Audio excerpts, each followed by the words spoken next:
Abdelrahmane Cissé qui nous accompagne pour cette émission. Il est, je le rappelle, chargé de communication de la société de la Convention de la société civile. Aujourd'hui, nous parlons des droits des migrants et principalement de la situation de nos frères et sœurs ivoiriens et ivoiriennes dans ces pays de transit. Parlons avec beaucoup de joie. Nous avons vu le retour de deux Ivoiriens qui sont rentrés. Ils vous ont appelé. Ils vont bien? Oui, ils vont bien pour l'instant. D'accord. Mais simplement, ils sont en train de voir comment rejoindre Abidjan bientôt. Ok, pour Bon, ça, je ne sais pas.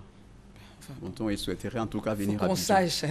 Faut pas chercher à repartir. Ils souhaiteraient venir à Abidjan. Pour l'instant, bon, ils sont dans une ville de Côte d'Ivoire. Au moment où ils sont rentrés sains et saufs. Ce n'est pas le cas de certains. Oui, exactement. En ce qui concerne certains de nos frères, dans certains pays du Maghreb, en fait, il y a des situations assez dramatiques. Vous voyez, déplorables. Donc, c'est pour dire qu'effectivement, le migrant a des droits et que ces droits-là soient protégés de manière entière, puisqu'il y a des textes internationaux qui protègent les migrants. Il y a aussi des textes au plan même continental qui protègent les migrants. Bon, les textes, souvent, peuvent rester dans les tiroirs, vous le savez. Oui, je suis entièrement d'accord. Entre le texte qui est là où on fait le texte et puis le lieu d'application du texte, il y a vraiment un gap. Hein. Oui, Comment faire justement pour que, dans le cadre de la migration, qu'elle soit clandestine ou voilà, de la migration, on puisse véritablement appliquer ce que disent les traités internationaux? Très bien. Pour répondre à votre préoccupation, ce que je peux dire dans un premier temps, au niveau de l'espace communautaire, en ce qui concerne la communauté économique des États de l'Afrique de l'Ouest, il y a le protocole de la CEDEAO relatif à la libre circulation des personnes et des biens. Tout à fait. Donc c'est important. Ce qu'on a constaté, ce protocole n'est pas effectivement appliqué. Sur le terrain. Exactement. Donc, conscient de cet aspect. Oui, tout à fait. Donc, conscient de cet aspect, nous avions organisé un atelier de plaidoyer il y a 1 an, ici à Abidjan, à l'endroit des parlementaires ivoiriens. Et cet atelier de plaidoyer a été véritablement un succès, de telle sorte qu'effectivement, le protocole puisse être appliqué dans son intégralité pour permettre aux citoyens de se déplacer librement dans l'espace communautaire. Ça, c'est au niveau de la sous-région africaine. En ce qui concerne le continent lui-même... Au niveau déjà de notre sous-région, est-ce que vous avez des chiffres? Est-ce que vous avez des infos sur l'application réelle de ces textes-là? Bon, ce qu'on a constaté à travers nos actions que nous menons sur le terrain concrètement, il y a une nette amélioration par rapport au passé. Parce qu'il y a par exemple l'OPA, qui est l'Observatoire des pratiques anormales de l'Union économique monétaire ouest-africaine. Donc, qui produit des données statistiques. Qui est aux frontières. Exactement. Et nous sommes impliqués dans une dynamique qu'on appelle borderless, c'est-à-dire que commerce sans frontières, avec le WAT, le West African Trade Hub qui est basé au Ghana, et avec effectivement laquelle nous travaillons en tant que structure, et aussi la Chambre de commerce et d'industrie. On dit que c'est un aspect fondamental. Et ce qu'on a constaté, il y a une nette amélioration au niveau de la liberté de circulation en Afrique de l'Ouest, plus ou moins. Vous voyez, la Côte d'Ivoire était mal positionnée par rapport aux données de l'OPA, de l'Observatoire des pratiques anormales. Mais maintenant, oui, la Côte d'Ivoire se positionne mieux, comme le Ghana, qui était d'ailleurs même, n'est-ce pas, un meilleur élève, s'il faut que je m'exprime ainsi, en termes de comportement. Donc le cadre juridique a été installé. Oui, tout à fait. Les comportements ont changé au niveau de la sous-région. Oui, plus ou moins. Si vous avez constaté, au niveau de la Côte d'Ivoire, nous sommes maintenant à 33 barrages. Bien sûr. Voilà, tout à fait. Donc il y a cette volonté, effectivement, des autorités politiques. Une éclaircie, en tout cas, sur les routes. Oui, sur les routes. Ouais. Il y a une manière très simple de se déplacer. Il n'y a plus trop d'extorsion de fonds, c'est-à-dire pour parler de raquettes. Il n'y a plus trop d'atteinte à l'intégrité physique, ce qu'on avait constaté. Il n'y a plus trop, en fait, de discrimination liée à l'origine. Effectivement, donc c'est-à-dire les droits sont moins violés. Donc sur les routes de Côte d'Ivoire. Donc on souhaiterait que ce soit la même chose.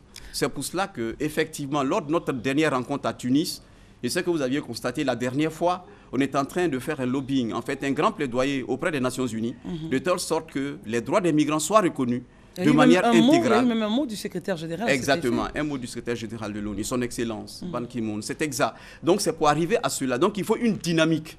C'est pour cela que nous travaillons dans un vaste réseau continental et intercontinental, pour que, effectivement, les droits des migrants soient respectés entièrement. D'accord.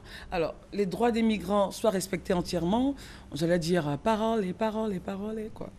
Parce qu'en fait, on le dit sur ces plateaux, on les dit dans des conférences, on les dit dans des tribune très élevée. Oui. Mais concrètement, ceux qui prennent la route, qui quittent la côte, qui partent de la Côte d'Ivoire, ou d'ailleurs, ou du Mali, ou du Sénégal, ou enfin, je ne sais pas, je ne sais d'où ils sont.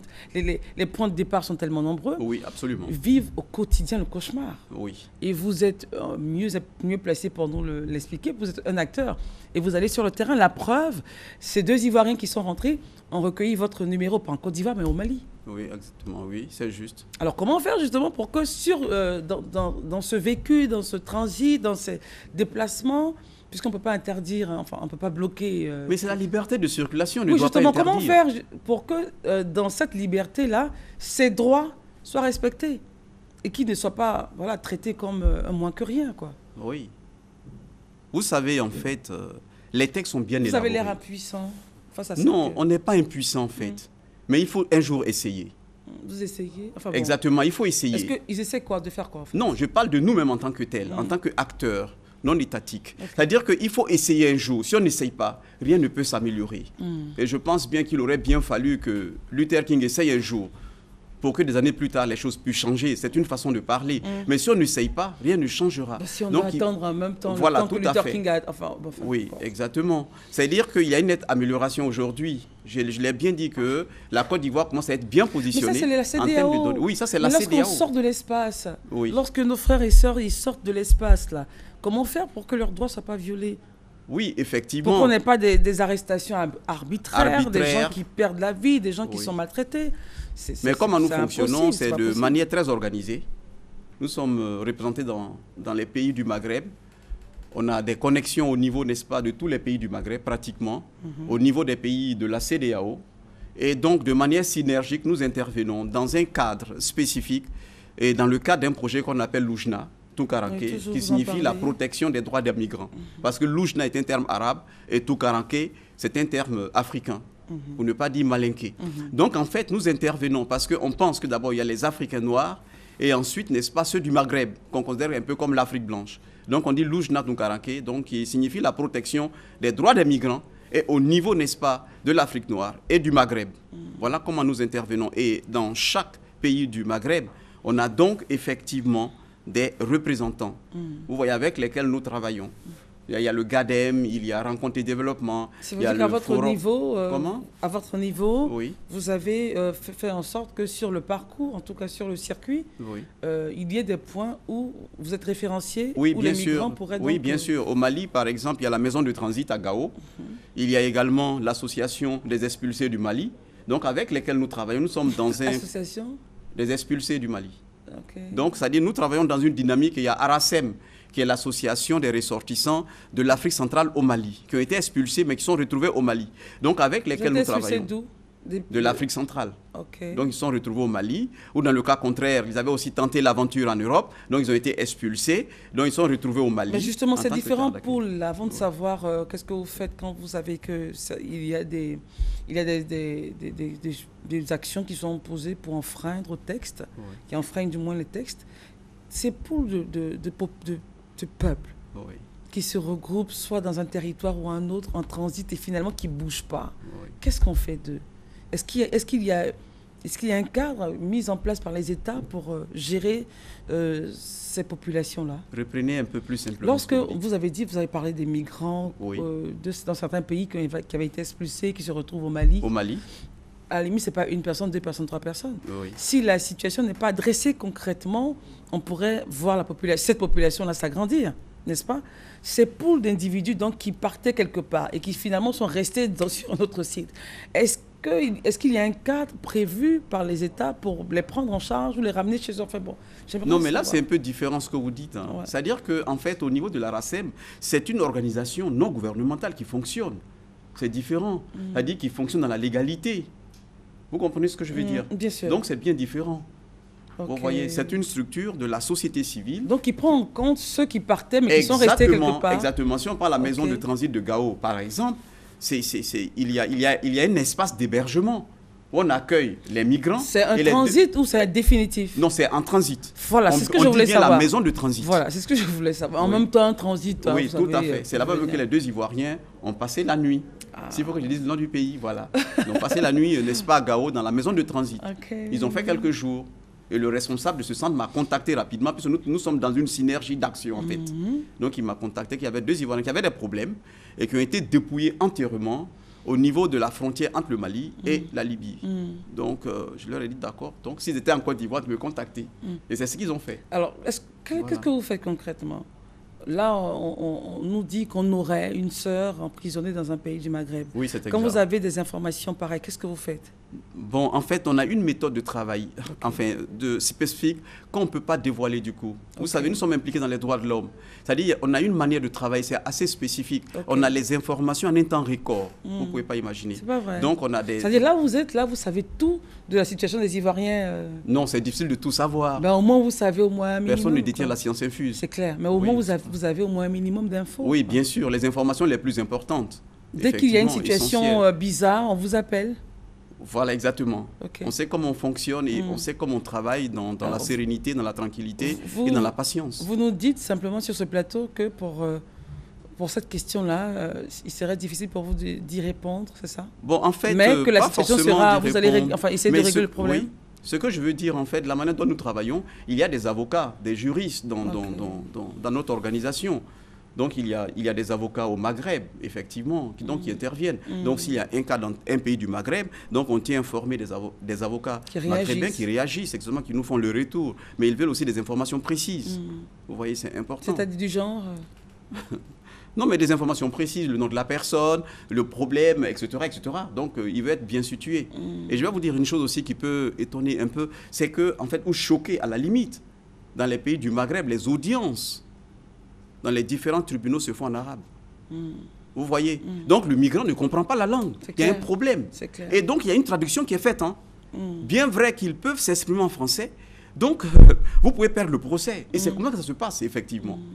Vous voyez? Donc, avant même que vous ne soyez jugé, mais vous connaissez le résultat. Donc, ce n'est pas un jugement. Donc, il y a un problème, effectivement. Et ça, qu'est-ce que vous, en tant qu'association, convention, société civile, travaillant sur les droits de l'homme, est-ce que vous plaidez, parce que évidemment, chaque pays a ses lois. Oui, chaque pays a ses lois. On ne peut pas s'opposer à cela. Ça, c'est clair. Oui, alors, donc, il s'agit à ce moment-là d'aller à la diplomatie, à la stratégie de négociation, de négocier pour qu'on puisse faire en sorte que le migrant puisse, dans cette affaire-là, puisse entendre ce qu'on dit. Exactement. Vous voyez, par exemple, à Tunis, récemment, dans le mois de mars 2015, nous étions à Tunis et moi-même j'ai animé une conférence à Tunis et il y a eu d'autres communications qui ont été faites. Donc il y avait un traducteur, parce qu'il y avait des anglophones, des arabophones, etc. Il y avait un traducteur arabe, mais il traduisait très mal ce que la personne disait en français. Donc il a fallu un avocat qui est avec nous, nous travaillons ensemble et c'est lui qui a pu interpréter correctement. En même temps, vous savez, les donc il y a un problème d'interprétation et l'audience va se faire en arabe. Et le migrant, il a quel niveau d'instruction même? Il y a cela, parce que les niveaux sont différents d'une personne à une autre, d'un migrant à un autre. Vous voyez? Donc c'est difficile. Donc c'est votre quotidien de gérer, de polir les angles. Oui, et tout bien ça. sûr, bien sûr. C'est-à-dire qu'il y a une manière de fonctionner, on fonctionne de manière très subtile. Alors quand la personne, par exemple, qui est votre concitoyen, votre frère de même territoire, est condamné, par exemple, qu'est-ce que vous faites pour l'accompagner? Pour le soutenir. S'il y a jugement, forcément, il y aura verdict. Oui. Lorsque le verdict est en défaveur du migrant, qu'est-ce que vous faites? Bon, en fait, ces cas au niveau des Ivoiriens ne sont pas trop légion. Ok. Oui. C'est déjà bon? Oui.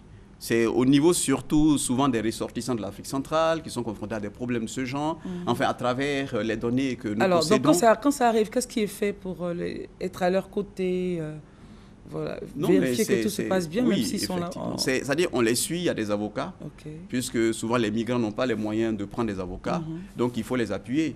Quand on prend Aracem, même ils ont initié des formations à l'endroit des avocats, au niveau, n'est-ce pas, des droits de l'homme, comment ça doit s'appliquer en termes de monitoring, en termes de violations récurrentes des droits de l'homme, atteinte à l'intégrité physique, etc. Donc on a une façon, comme je l'ai dit tout à l'heure, une manière, n'est-ce pas, de travailler, et qui nous permet donc de savoir comment agir et interagir. En respectant évidemment les lois du territoire. Oui, les lois du territoire, absolument. C'est pour ça qu'on a beaucoup félicité à ce niveau, à un moment donné, le Maroc qui a mis en place effectivement une politique migratoire. Bon, nous souhaiterons qu'elle soit appliquée à 100%, cette politique migratoire. Mais déjà, le cadre existe. Hein. Oui, le cadre existe. Non, le Maroc, c'est-à-dire qu'il y a une politique migratoire qui est mise en place au Maroc. Bon, le Mali vient de mettre en place une politique migratoire. Donc, ce qu'on aurait souhaité dans le cas du Mali, par exemple, que les pays africains emboîtent le pas aussi au Mali en mettant en place des politiques migratoires au niveau des 15 États membres de la CEDEAO, par exemple. Restez avec nous, M. Aboudrahmane Cissé, restez avec nous. Le sujet est passionnant, intéressant. Juste après, on parlera un peu des flux de départ en ce moment. Est-ce qu'il y en a? Est-ce que ça ralentit avec tout ce qu'on a vu comme info? On retourne en régie avec Judith Assoumou et on se retrouve dans quelques instants. Serge Éric Yépi est là pour une démo. À tout à l'heure.